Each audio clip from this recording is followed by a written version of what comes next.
This episode is presented to you by NFL Sunday Ticket, now on YouTube and YouTube TV. With NFL Sunday Ticket on YouTube and YouTube TV, you can watch your favorite teams' out-of-market Sunday games, plus watch up to 4 games at once with Multiview. Don't miss the race to the playoffs. NFL Sunday Ticket is now just $39 when bundled with YouTube TV, where you get even more football. Visit youtube.com/Spotify offer to sign up now. Lowest price on YouTube TV with base plan. Rest of 2023 season. Terms and embargoes apply. No cancellations. Brooks Running has a new shoe for you runners out there. Did you hear that? Better turn up your volume. In fact, turn it up to the max. Introducing the all-new Ghost Max. It's got all kinds of things to make your knees and ankles feel protected, like Max Cushion, Max Soft Landings with DNA Loft V2 foam, and Max Smooth Rides with their Glide Roll Rocker. Feel better on your run with Ghost Max. Learn more at brooksrunning.com. The following podcast includes explicit language, including, well, you'll just have to wait and see.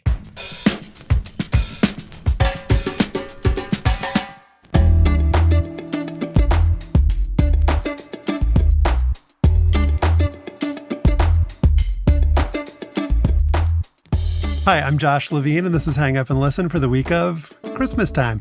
Merry Christmas. Happy holidays to all. On this week's show, we're going to talk through the most memorable, important, and best sports moments of the year. Mark Wright will also be here to talk about his podcast, The Bison Project, on the 1971 NCAA champion Howard soccer team and the injustice of how their title got taken from them. And finally, we'll end the year with one of our favorite segments from the recent past, in which we were joined by a mystery guest. I'm in Washington, D.C., and I'm the author of The Queen. And if you're in the mood for some holiday binging, we've got 6 seasons of the podcast 1 year that are truly delectable for your enjoyment. Also in D.C. is Stefan Fatsis. He's the author of the books Word Freak, A Few Seconds of Panic, and Wild and Outside. All great holiday gifts, especially the ones that are still in print. Merry Christmas, Stefan. What is the best gift that you ever got as a child? It was the Scrabble board I got when I was 10, obviously. Did you know it at the time where you're like, what is this garbage?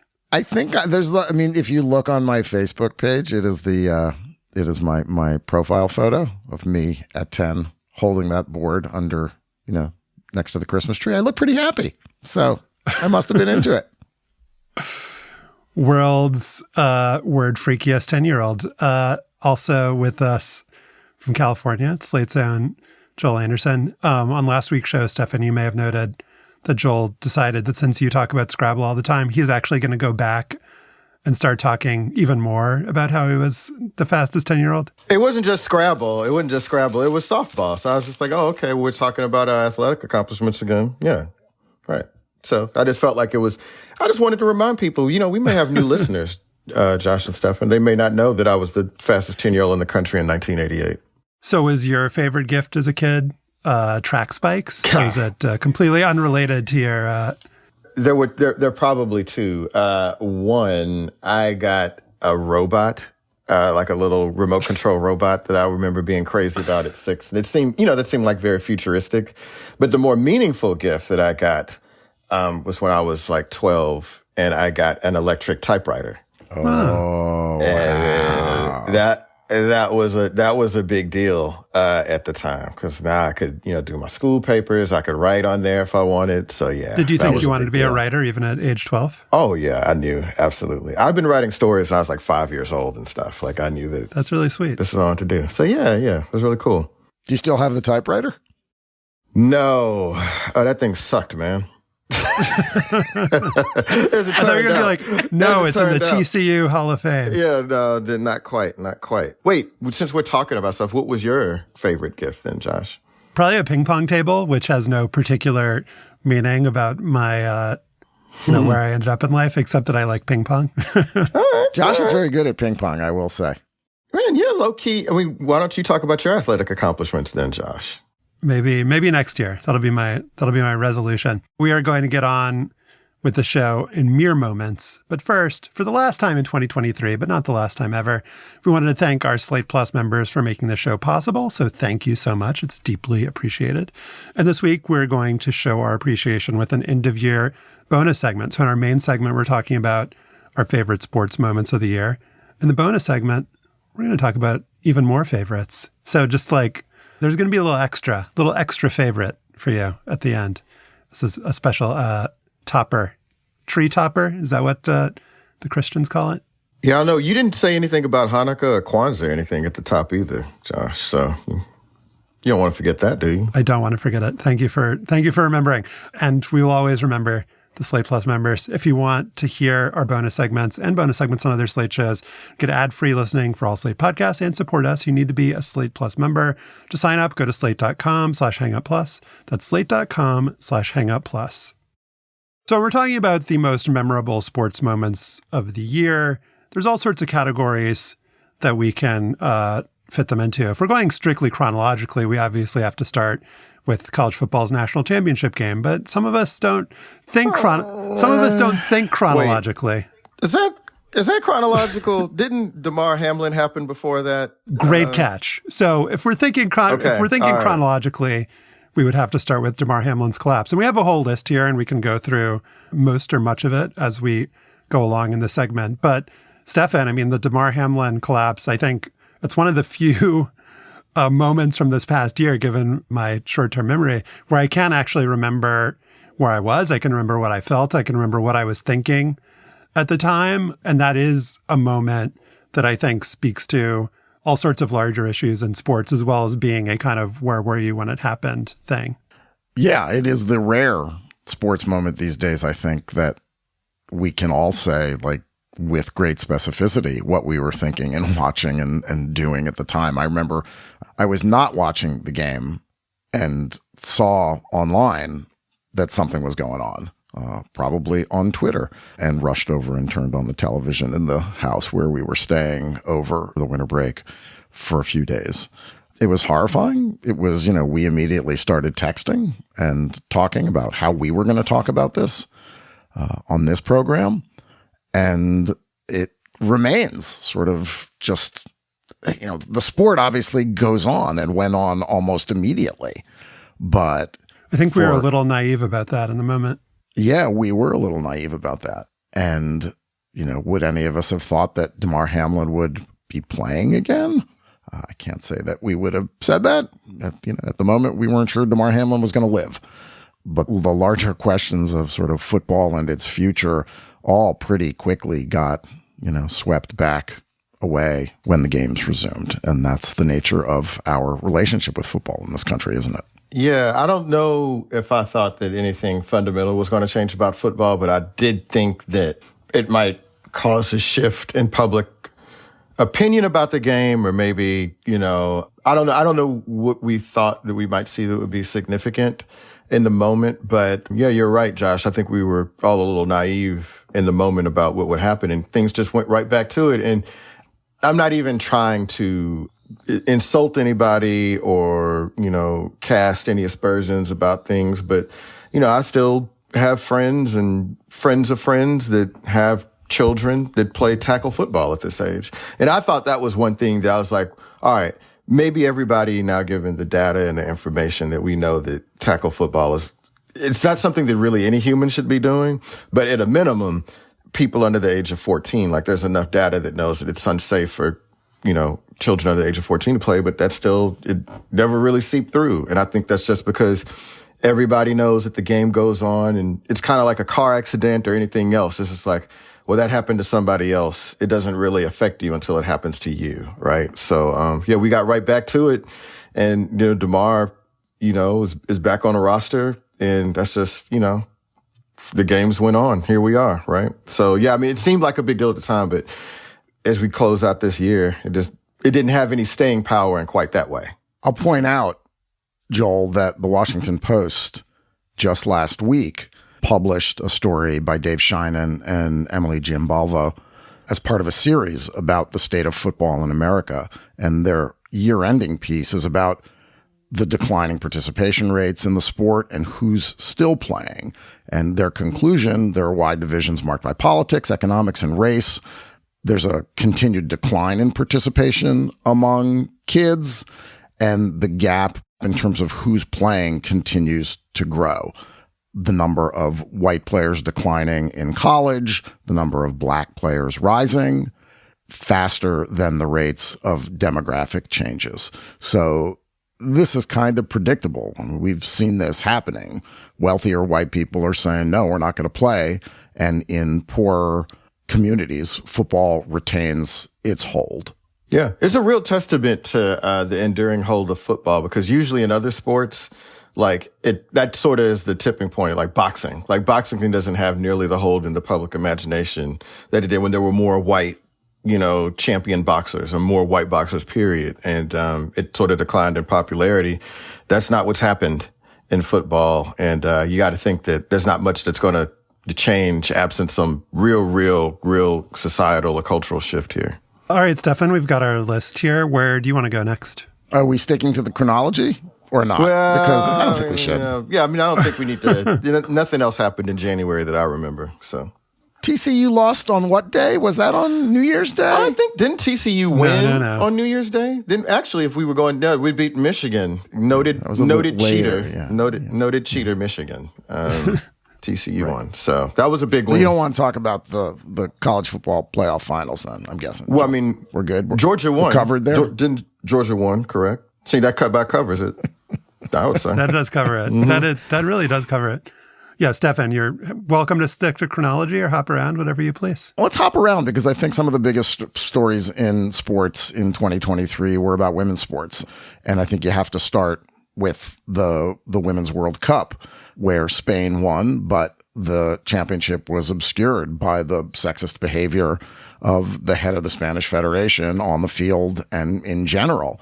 And that was a riveting moment in sports, and it reflected how far that sports have come.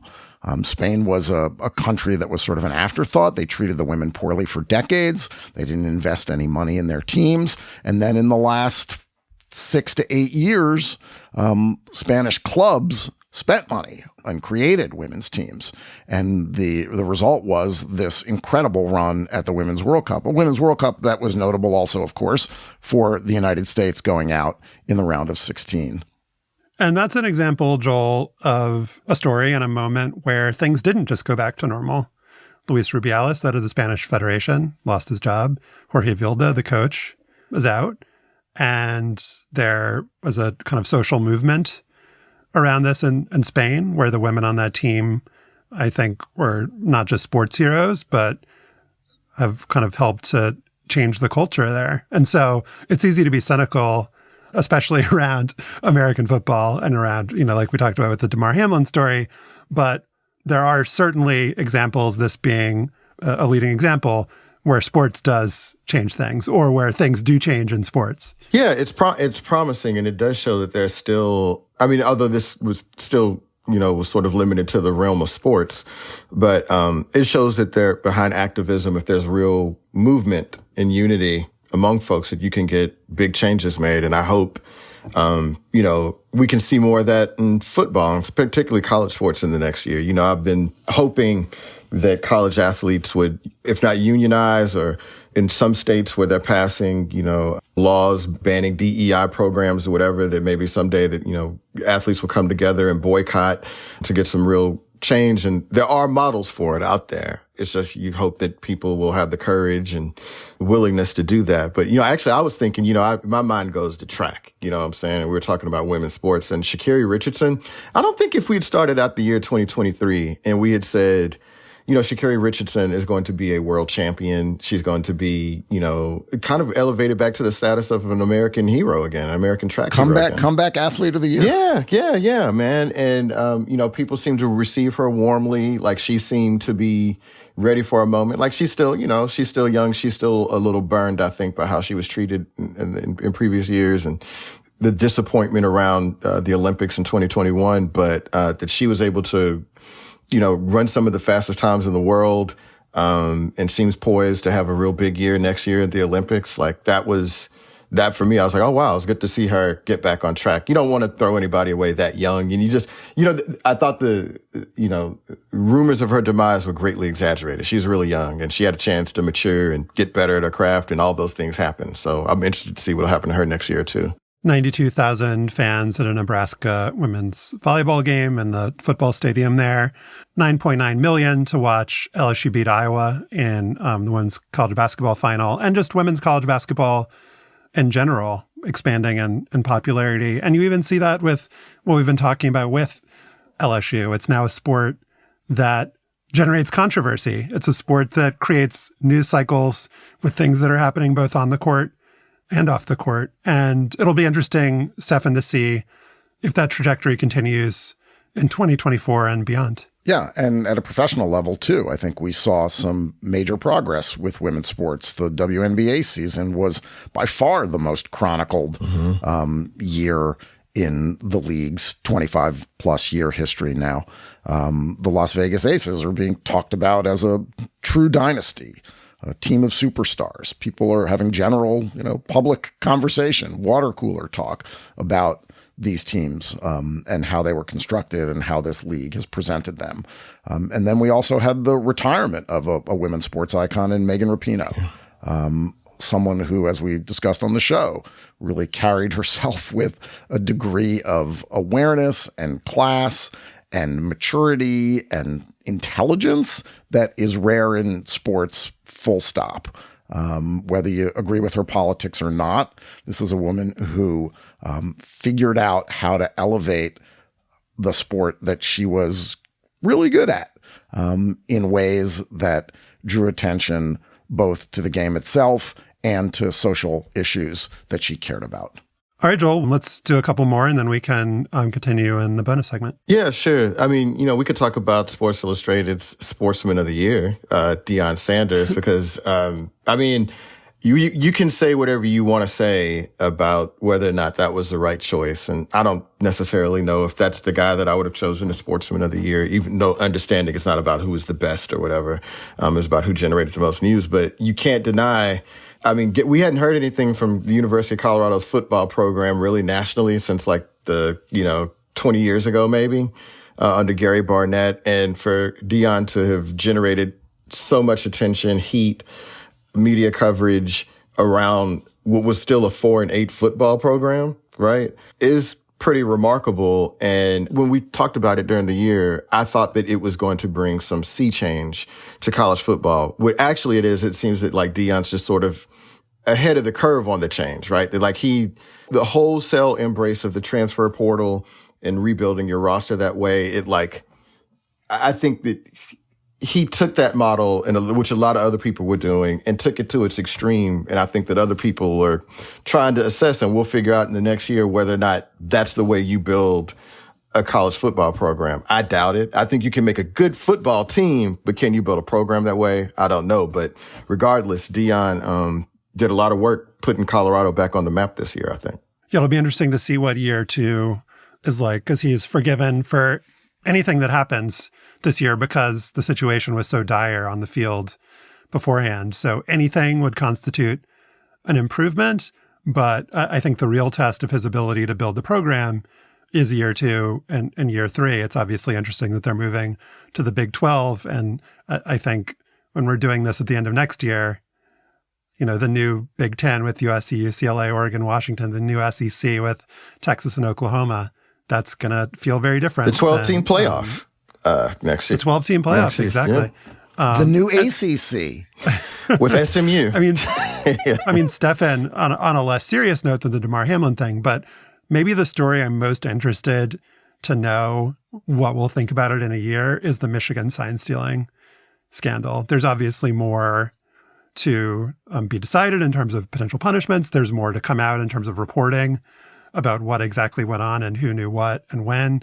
But will this just all feel like a kind of bizarre delusion or like something that we just like developed this like kind of maniacal obsession over for no reason? Or does it actually speak to something larger? Is there a kind of meaning to it, or is it, serious in some other way that we're not thinking about right now? Or does it end up being a sort of typical bureaucratic outcome where Michigan gets its championship revoked at some point in the future, assuming they win their championship, of course, or if their whole season is wiped out and all the typical tut-tutting that we've experienced in college football for decades goes on for one more cycle at least until the whole thing changes and football breaks away from the college sports infrastructure and creates its own whatever 64-team super conference with no real oversight. Presumably cheating will still be frowned upon in whatever new structure college football takes on from here on out. So. But maybe not this kind of cheating. Maybe not this kind of cheating. Like maybe it'll be, something else. But yeah. Any final thoughts before we move along? Any things that you'll remember about 2023 or things that we haven't discussed yet?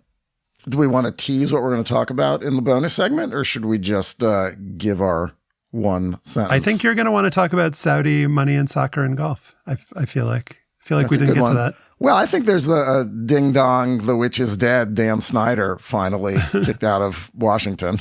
Y'all lost Dan Snyder and possibly the Wizards there in 2023.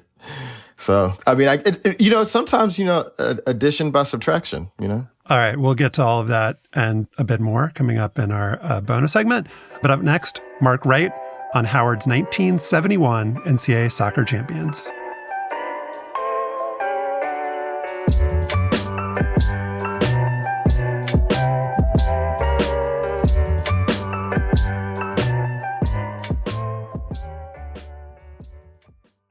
Reboot your credit card with Apple Card. It gives you unlimited daily cash back that can earn 4.25% annual percentage yield when you open a savings account.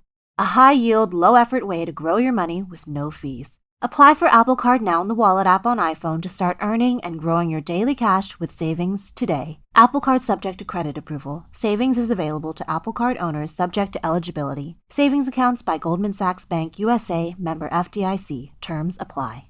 Reboot your credit card with Apple Card. It gives you unlimited daily cash back that can earn 4.25% annual percentage yield when you open a savings account. A high-yield, low-effort way to grow your money with no fees. Apply for Apple Card now in the Wallet app on iPhone to start earning and growing your daily cash with savings today. Apple Card subject to credit approval. Savings is available to Apple Card owners subject to eligibility. Savings accounts by Goldman Sachs Bank USA, member FDIC. Terms apply. In the 1960s and 70s, soccer was still a niche college sport. St. Louis University won 9 NCAA Division I men's titles. San Francisco lifted multiple trophies. Hartwick College was a power, and so was Philadelphia Textile. But the unlikeliest little guy was Howard, which in 1971 became the first historically black college or university to win a D1 championship in any sport when it defeated St. Louis 3-2 at the Orange Bowl to complete a perfect season. The celebration, though, was short-lived. Before the start of the 72 season, the NCAA received an anonymous complaint that Howard had fielded ineligible players. The head coach, Lincoln Phillips, benched players whom investigators were targeting, and the Bison were ousted by St. Louis in the semifinals. "We played against this entire wretched system of this society," Phillips said at the Final Four.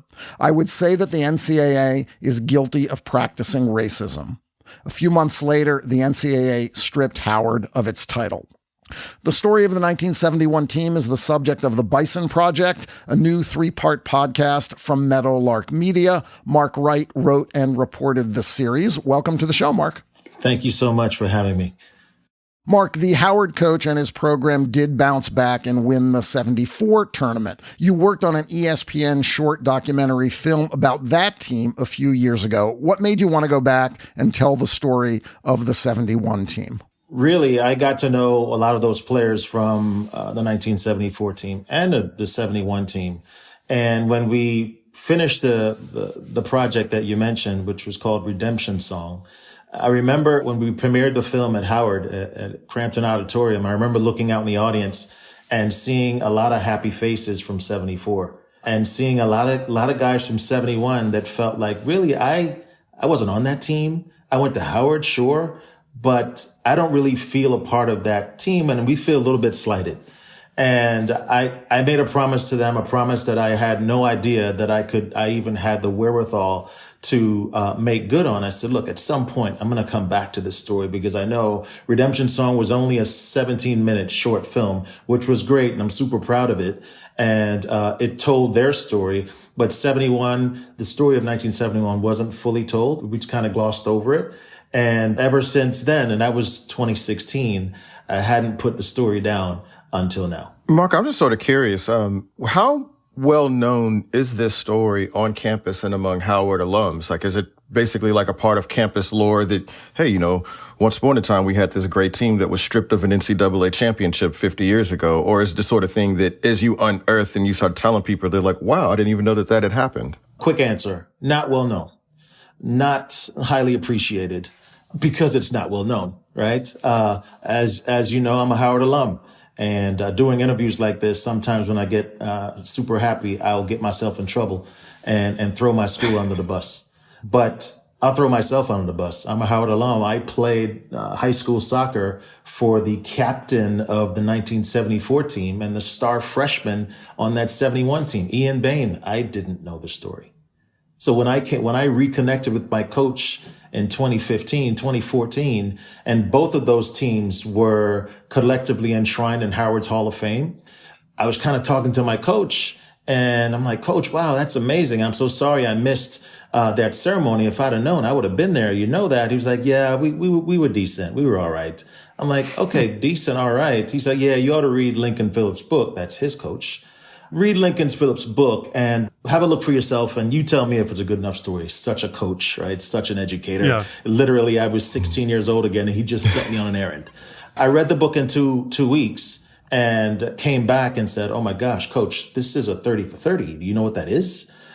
Sure. If you say it's good, then we'll go with that. That's just who, if you heard the podcast, that's just who Ian Bain was, and will be when I talk to him in 15 minutes, because he's going to want to get a recap of this conversation because I'm still 16. It's even crazier to me because, and you tell me if I'm wrong about this, Mark, this is the only national championship, NCAA championship, that Howard has won in any sport, correct? Correct. Yeah. I mean, the trophy is in the basketball arena for the 1974 tournament. I just saw it when I was there to see a DC high school volleyball game. It's in the trophy case, and you would kind of just pass by it, and unless you kind of stopped and took a closer look, it's not like it's in this like enormous shrine or anything. It's kind of just a humble little trophy there. And so I was really grateful to be able to get the backstory to it from your podcast, Mark. And I just wanted to go back to Ian Bain. For folks who've listened, the story starts in Trinidad, and I wonder if you could kind of take us back there to, I guess, where this story begins with Ian and a teammate of his in Trinidad. For sure. So the story, episode 1 starts out really with a friendship between Ian Bain, who was 11 years old, his older friend, Alvin Henderson, who is arguably the greatest soccer player at Howard University that few people know. And both boys were teammates and friends at St. Mary's College in Trinidad, and they were the two stars on the team. And they both aspired to play soccer at the highest level, wherever that would take them. Maybe it would be Europe, maybe it would be America, but they had dreams that they didn't even know where it would land. Fast forward a couple of years, and young Lincoln Phillips, who had just been hired on Howard's staff as an assistant coach, went back to his homeland, because Lincoln Phillips is a Trinidadian legend playing on the national team as a goalkeeper, went down there to run a clinic, and saw Alvin, young Alvin, who is on a good day, 5'8", 135 pounds. And back then he was probably 100 pounds, but he just had a nose for the goal. Lincoln Phillips saw him and said, young man, what are you doing for university? And he said, well, my father's in England, and I plan to go there and see where it takes me. And he said, well, I'm at Howard University in America. Would you like to come to America? And Alvin didn't consult with his family. He made the decision right there on the spot to go to America. So he was on the 1970 team that went to the semis and lost in the Final Four. And by now, he is a rising sophomore in 71, and he told his coach, hey, coach, if you're looking for players, I have a player. He is my best friend, and he's a player who you don't even have to look at tape of, not that they had tape. Ian Bain is a difference maker. And then he and Ian came together and formed just a dynamic duo. Howard had a good soccer program in the 60s. They won an NAIA title in the early 1960s. There was a coach there, Ted Chambers, who had been around for a couple of decades. And what Lincoln Phillips, when he arrived at that program, did was he innovated. He went overseas to find players because there was a dearth of great American talent at that time. And tell us how he did that, because this Howard team in 71 had players from Nigeria and Trinidad and Bermuda, multiple countries. There were only, a couple of Americans on this team. How did that happen, that he discovered this market inefficiency that, hey, we can recruit kids from overseas who want to come to America to play soccer?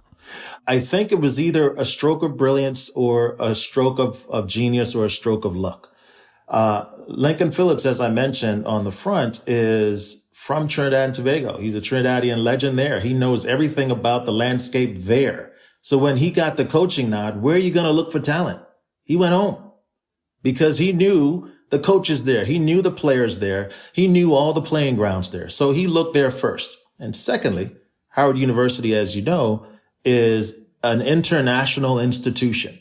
So you have everybody from the student body is all over the world, all over from the Caribbean, all over Africa. So your pool is already international. So you add in what he knew and what the campus looked like. And really what he did was he innovated what soccer is to know. If you know anything about college soccer and the landscape today, comb any of the top 25 program schools and you'll find 7, 8, 9, 10, 11, 12, sometimes 20 international players on their rosters today. So what Lincoln Phillips did in 1970 and 71 really was innovative, but it was a early look of what college soccer would end up looking like. I'm sort of curious about the Howard of it all, because there's a couple of things here. I mean, one, how many other, and do you know how many other HBCUs were competitive at that level at soccer back in that day? But also, I mean, for people that don't know about Howard, like, we're not talking about an athletics powerhouse by any stretch of the imagination in any sport, because it was great hearing the sports editor of the campus newspaper talk about the big men on campus and everything, but it wasn't like the football and basketball teams were great either. I mean, this is not, we're not talking about Prairie View or something like that, right? So, could you just, kind of ground our listeners in that, like how improbable a powerhouse that Howard became out of all that? So highly improbable. And that student that you mentioned is Lena Williams. Shout out to Lena Williams, who, having her on the podcast and having her play the role that she did was a stroke of luck. I'd love to take credit for it, but I can't. Now, to your question about was this the improbability of Howard's early success, extremely improbable. So one of the names on the podcast that you heard was Keith Acquie. Keith Acquie went to Howard to go to law school. He did not go to Howard to play soccer while going to law school. He was literally, the story goes, and Keith passed away in 2016, literally walking on campus and saw the guys kicking the ball around and said, all right, let me see if I can kick around with them. Is that a real team? He was invited. Coach Lincoln saw him touch the ball and said, son, what in the world? Did I just die and go to heaven? Keith was 25 years old. That was 1970. And in that year, he scored 25 goals to match his age, which I believe prompted the NCAA to say, wait a minute, what's going on here? And that was the sort of the beginning of that. So the answer to your question is highly improbable. Howard was then and still is an academic institution. So Keith Acquie was at the center of this NCAA investigation, along with a couple more players. Stefan mentioned in his intro that there was an anonymous complaint. You say in the podcast, I believe, that the coach of the Naval Academy said something pretty explicit, which was they have too many foreign players. So there's all sorts of questions that, unfortunately, I think are really challenging to answer. Who gave this complaint? Was this an explicitly racist act by the NCAA? And I think the fact that these questions are so difficult to answer is a part of the reason why it's such a sad story. Like, you'd at least like to be able to get to the bottom of it, to know who was responsible, and maybe that would also have a pathway to potentially rectifying this. I mean, how have you kind of come to think about the unanswered questions at the center of this, as, you know, and your goal of trying to draw attention and maybe get some justice after all these years? So it's something that I've wrestled with and continue to wrestle with, even with the podcast being out. As completely as I feel the story has been told, not all the questions are answered. To your point about, you know, who was the whistleblower? I didn't talk to the whistleblower, so I can only present arguments that present reasonable doubt, right? And I think you do any research, you'll find out and see where that whistleblower points to the Navy coach.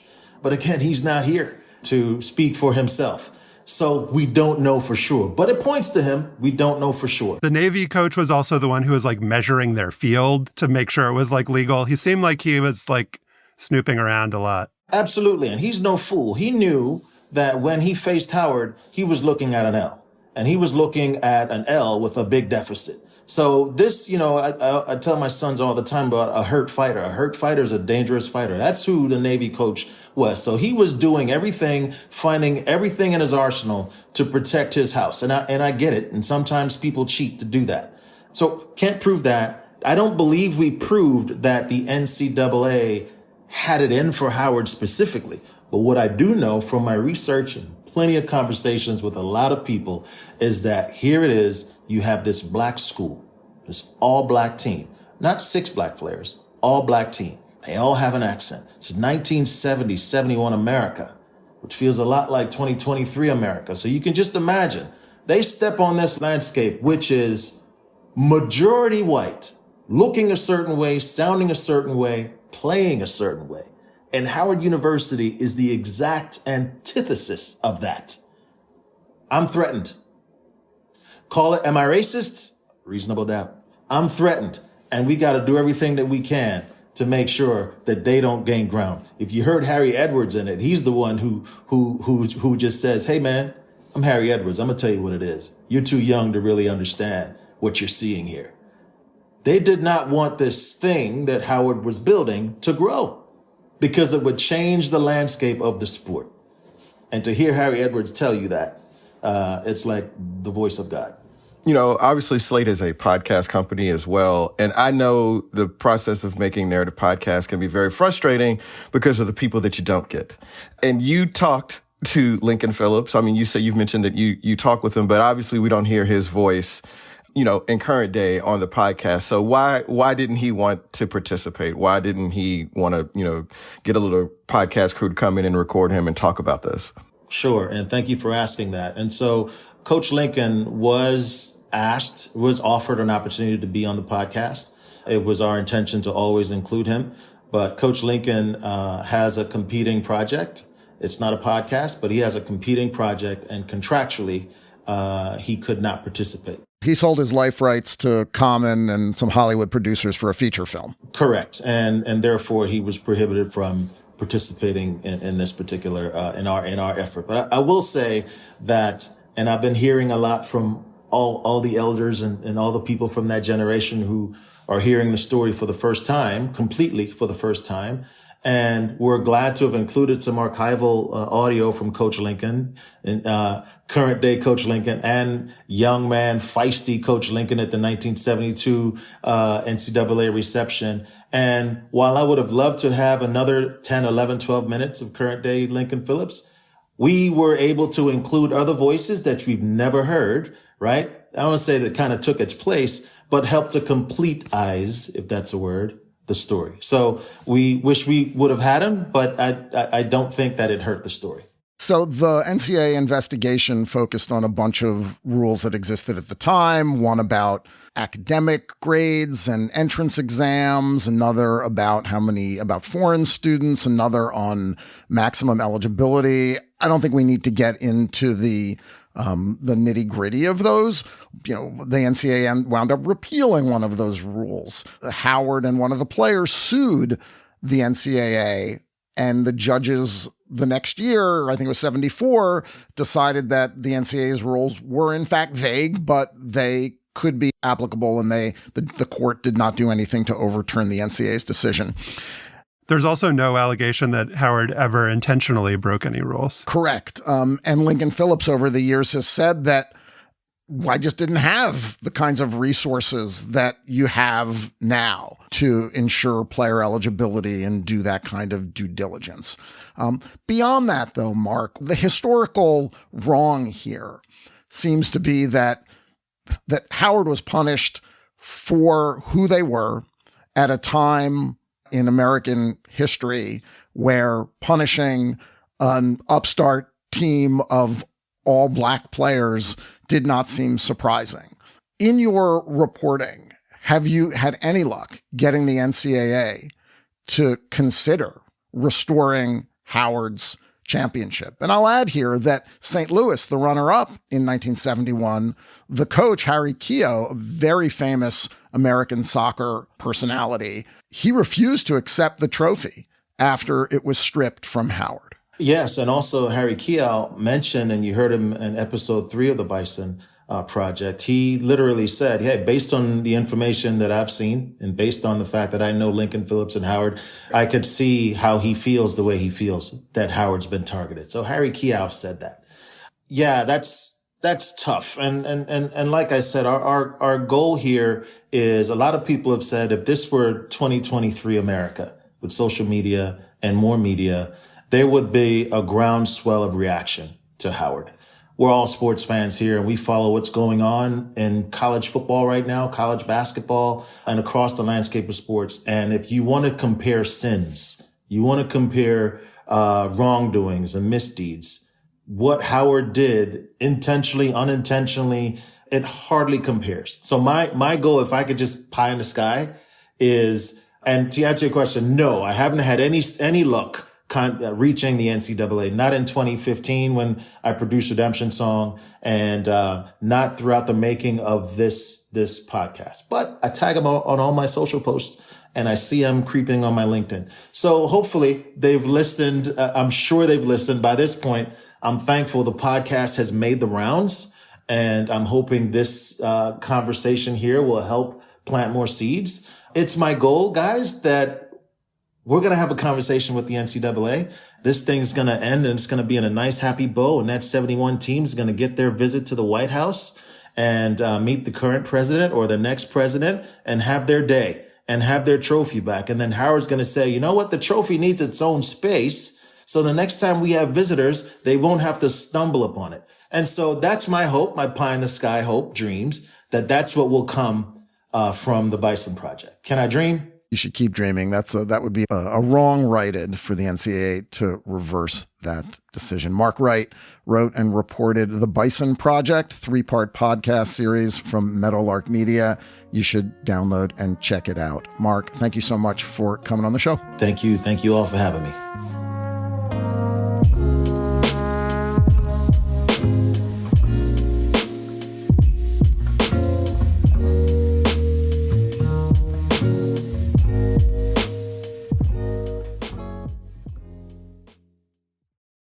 Reboot your credit card with Apple Card, the credit card created by Apple. It gives you unlimited daily cash back that you can now choose to grow in a high-yield savings account that's built right into the Wallet app. Apply for Apple Card now in the Wallet app on iPhone and start growing your daily cash with savings today. Apple Card subject to credit approval. Savings is available to Apple Card owners subject to eligibility requirements. Savings accounts provided by Goldman Sachs Bank USA. Member FDIC. Terms apply.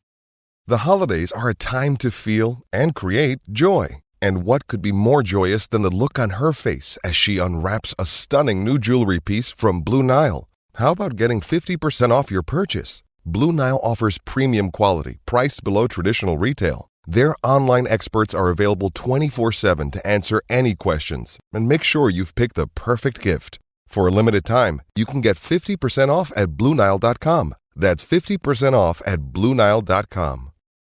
All right, for our last segment of 2023, we're going to give you a little blast from the past. This is from October 2020, and the less said about it, the better, because the whole point of this segment when we ran it was that it was a mystery that Stefan and Joel we're going to have to guess who this person was. There are a couple specific references here. It might be a little bit dated, but I think you'll enjoy it now as much as we did back then.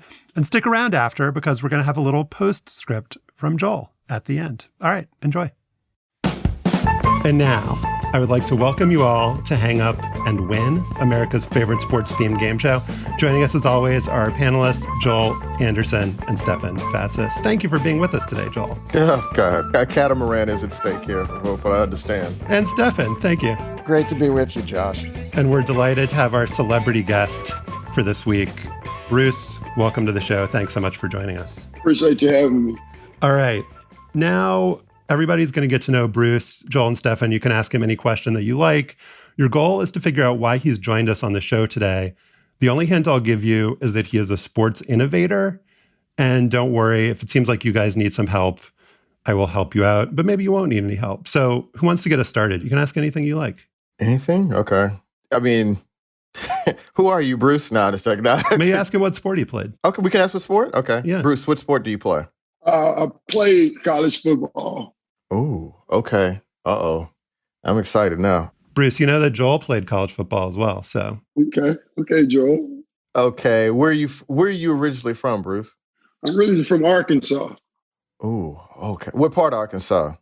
I'm originally from Little Rock, Arkansas. Oh, man. Okay.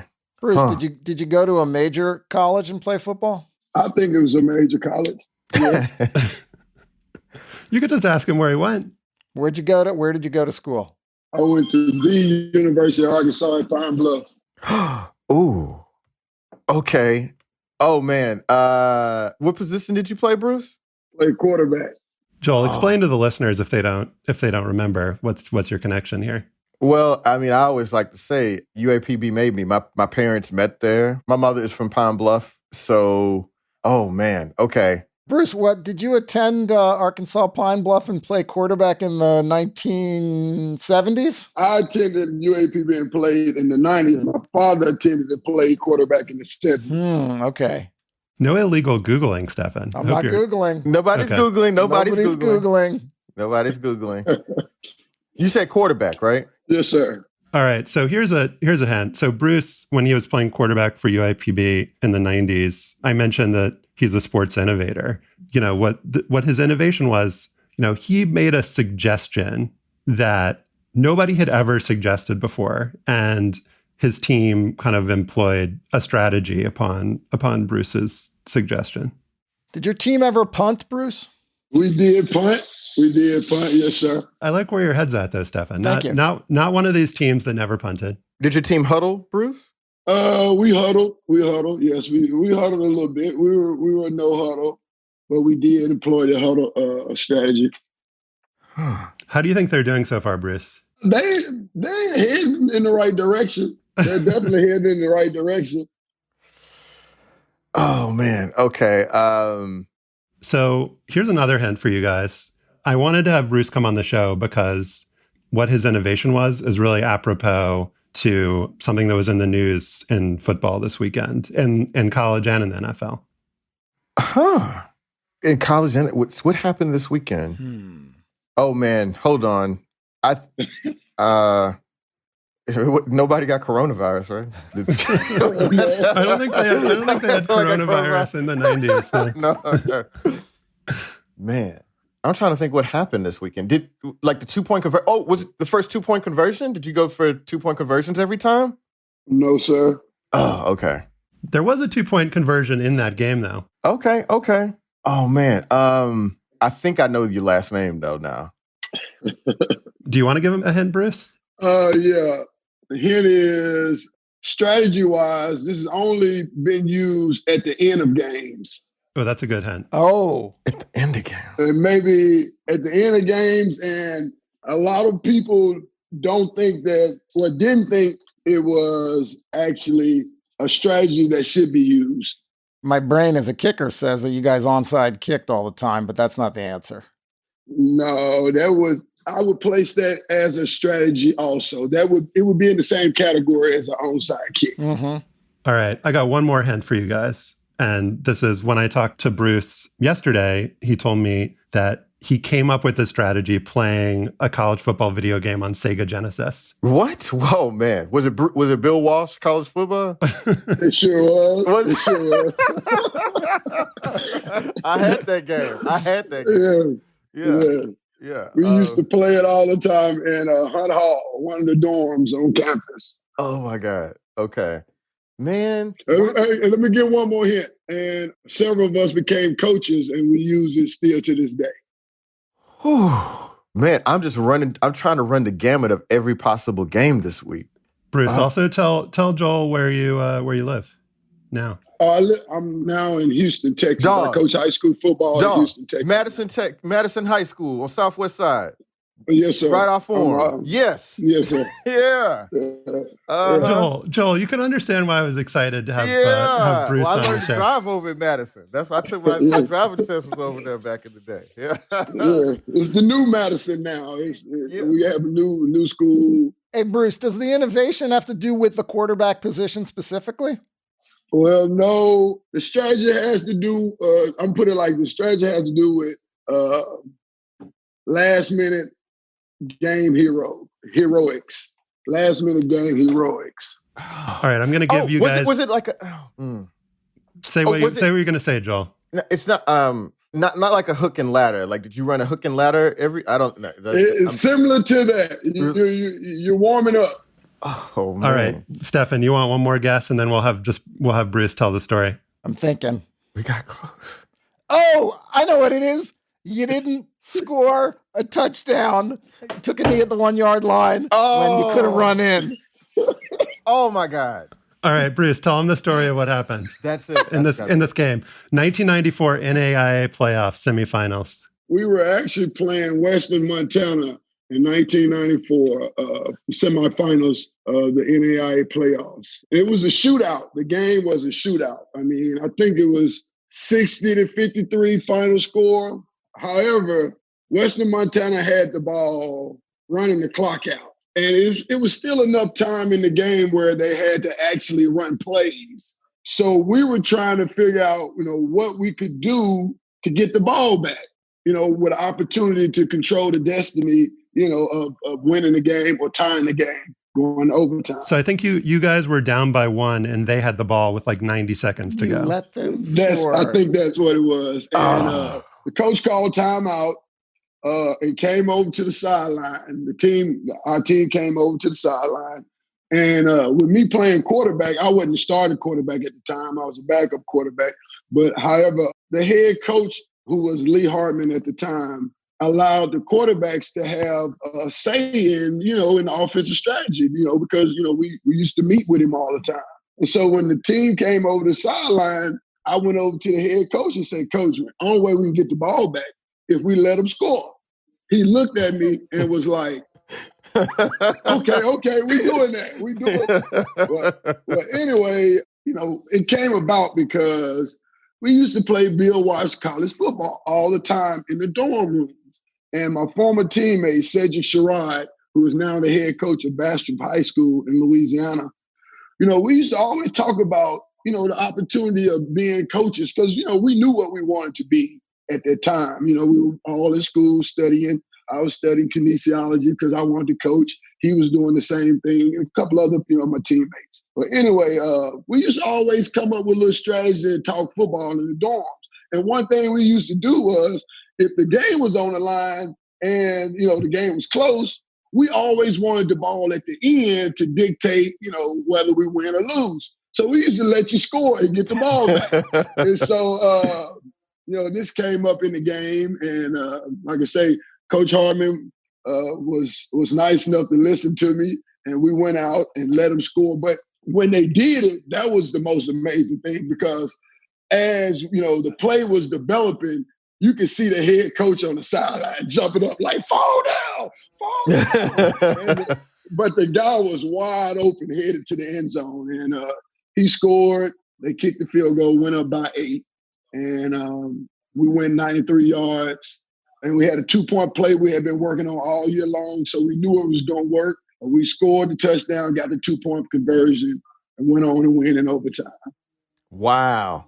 And so, wow, Bruce, in my research, I couldn't find any other example of anybody allowing the other team to score on purpose before you came up with the idea. Is that what you've come to understand, that you were the first one to suggest this in a real non-video game based football game? Well, I mean, the thing about it is that, I went to HBCU, and going to HBCU and being in a situation where a lot of things that we did on campus was innovative. We didn't have a lot of resources, so we always had to think outside the box on, how we could do this, how we could do that, how we could advance this and how we could advance that. Now, I'm not saying that, me making this call was, in line with some of the greats of, HBCUs and the ideas that have stimulated from that. But just looking back on it, we had never heard of it. And of course, at the time you didn't have the World Wide Web, social media. So, if they did do it, it wouldn't be as, broadcast as it is now. But it's definitely to see other coaches and programs employing, our strategy to help them.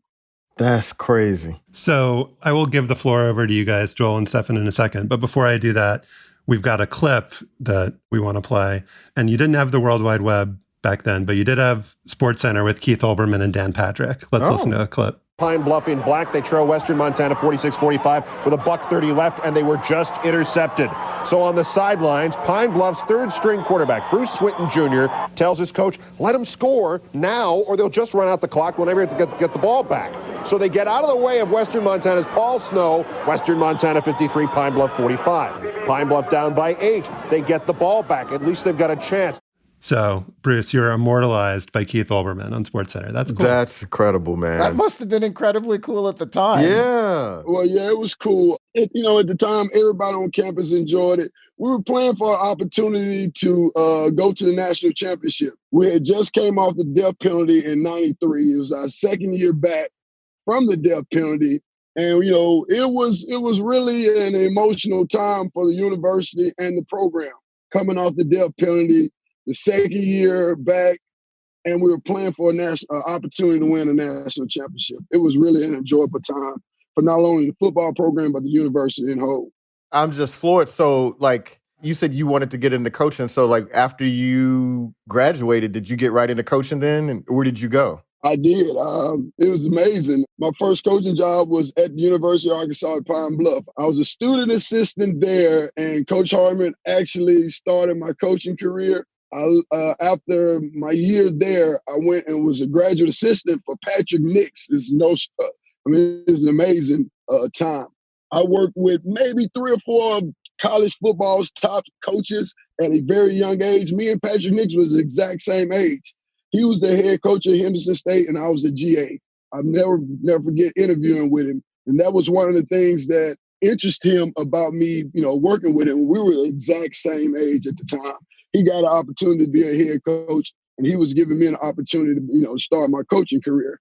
On that staff, we had Charles Kelly, who is now at Alabama, used to be the defensive coordinator at Georgia Tech, Florida State, a couple of different places. Doug Meacham, who is the offensive coordinator at TCU now. Yeah. And, of course, Patrick Nix, he's a high school head coach in Alabama now. So, Bruce, 25 years in coaching. Have you ever had the opportunity to let the other team score again?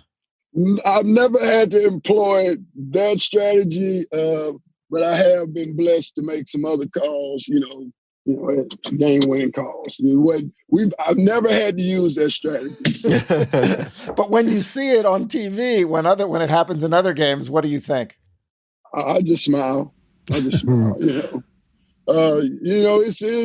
amazing. Like I said, I went to a small school, HBCU. We don't get a lot of, the publicity or the, recognition. So, when I see things like that happen, it's just another, significant, to me, it's just another significant part that I feel like HBCUs play in the grand scheme of things. That's great. And yeah, we're glad to be able to give you the publicity that you deserve. Yeah. You know, it seemed like a thing that you guys had to your advantage in 1994 was the element of surprise. Like you mentioned that the other coach was telling him to kneel down, but it's not like at that time players were really used to the idea of the other team letting them score and the idea of kneeling. Whereas in the games this weekend that I mentioned, so Indiana, Penn State, and then Atlanta Falcons and Detroit Lions in the NFL, both the Penn State runner and then Todd Gurley for the Falcons, they both understood that they should kneel, but they accidentally scored touchdowns. They accidentally fell into the end zones, which allowed Indiana and Detroit to come back. But it must be harder now, Bruce, to pull this off than it was for you guys in 1994. You definitely know that they understand there's a possibility that it could happen. But whenever you put a football in a player's hand, and it's hard to tell them not to go score a touchdown. I mean, that's the biggest treat in football is getting in that end zone. So, it's hard for you to tell somebody not to go score, when it's there. I mean, it's just difficult. I can only imagine, what's going through a person's head that, has the ball with an opportunity to score a touchdown. It's going to be hard for him not to get, to go ahead and score. It would be for me. Joel, did you ever have the opportunity to intentionally not score a touchdown? No, but I took every touchdown opportunity I had, though. I don't know if I would have been turning one down. The running back mentality or the quarterback mentality has got to be, it's on the defense. I'm scoring. Right. Stop him on the other end. Yeah.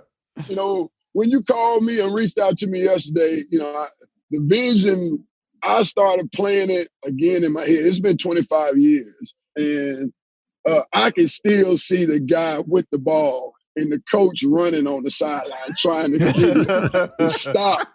But, like you said at the time, the element of surprise, they didn't, people didn't think about it then.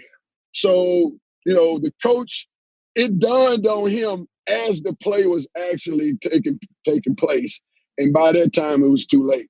Well, Bruce Swinton Jr., it was such a delight to have you on and to give you credit. Josh, you really got us, man. This was right up the alley. At the time that we recorded this was so much segment, fun. Bruce Swinton Jr. was an offensive coordinator for Madison High School in Houston. Maybe if you're a big enough football fan, you'll know that that's where Vince Young played high school football. Bruce Swinton was not his offensive coordinator at the time, but it is the same school. But anyway, since that episode, Coach Swinton has moved on to another school. 2 years later, he accepted the same role at a bigger and newer high school program called Summer Creek, and it's on the north side of town in the Houston area. Summer Creek opened in 2009 and is sort of a burgeoning local powerhouse. One of its products is currently Kelvin Banks Jr., who is the starting left offensive tackle at the University of Texas and was a first-team All-Big 12 selection this year as a sophomore. Under head coach Kenny Harrison, Summer Creek has advanced deep into the playoffs every year, but could not manage to get past Katy High School, which is another local power. But this year, with a high-powered offense coordinated by Bruce Swinton Jr. that averaged 39 points a game coming into the championship, Summer Creek made it to the Class 6A Division II state final for the first time in state history. It's a tremendous accomplishment for Summer Creek to have gotten that far, and I hope people remember that in spite of what happened to them in the title game. Unfortunately, Summer Creek ran up against DeSoto High School, which might have an outside claim as the nation's #1 team, and is a program that's produced a bunch of NFL players you may have heard of before, like Von Miller, James Prochet. Anyway, DeSoto went on to win 74-14, and officials were forced to go to a running clock in the second half. But please, take heart in the wise post-game words of Coach Swinton, who posted on Facebook and Twitter later. No need to hang your head, Bulldog Nation. Real tradition is being formed right in front of your eyes. 13-year school existence. 6 with Coach Harrison, that's the head coach. #championship pedigree. This won't be the last time you hear from Summer Creek Bulldogs football. 6A Division II state runner-ups. #Bulldog Pride. And you're right, Coach. We hope it's not the last time we hear from you. I think most of those, they were just letting them score. Yeah, I mean, they just want to get you. I mean, you got to have the ball, right? You know what I'm saying? So if you let them score quick, get it back. Yeah, right. You know, I'm sure they won time of possession probably. So, all right. Thank you guys for a great year. It was really fun as always, and thank you, listeners. That is our show for the year. Our producer is Kevin Bendis. To listen to past shows and subscribe or just reach out, go to slate.com/hangup, and you can email us at hangup@slate.com. Don't forget to subscribe to the show and rate and review us on Apple Podcasts. For Joel Anderson and Stefan Fatsis, I'm Josh Levin. Remember Zelmo Beatty, and thanks for listening.